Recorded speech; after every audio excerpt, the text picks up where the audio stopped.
নতুন head coach Gautam Gambhir ও নতুন টি-20 টিমের ক্যাপ্টেন সূর্যা কুমার যাদব তাদের প্রথম শুরুটা করল শ্রীলঙ্কাকে হারিয়ে। টসে জিতে শ্রীলঙ্কা প্রথমে বোলিংয়ের সিদ্ধান্ত নেয় এবং ইন্ডিয়া ফার্স্টে ব্যাট করতে নেমে শুরুটা খুব দারুণভাবেই করে দুই ওপেনার জুটি গিল এবং জয়সওয়াল।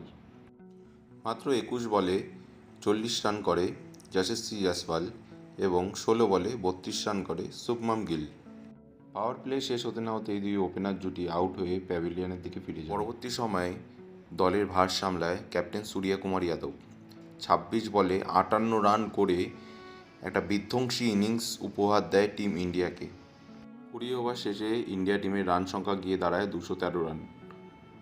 সেখানে শ্রীলঙ্কাও সেকেন্ড হাফে ব্যাট করতে নেমে মাত্র 1 উইকেট হারিয়ে 140 রান করে ফেলে মাত্র 14 ওভারে এবং মাত্র 30 রানের ভিতর 9 উইকেট হারিয়ে শ্রীলঙ্কা ইন্ডিয়া টিমের কাছে পরাজয় স্বীকার করে।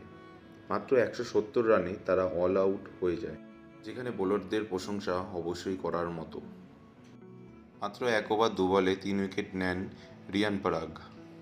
এর সাথে অর্শদীপ সিং এবং অক্ষর প্যাটেল দুটো করে উইকেট সংগ্রহ করে। এই খেলার ম্যান অফ দ্য ম্যাচ হয়েছেন ক্যাপ্টেন সূর্যা কুমার যাদবই।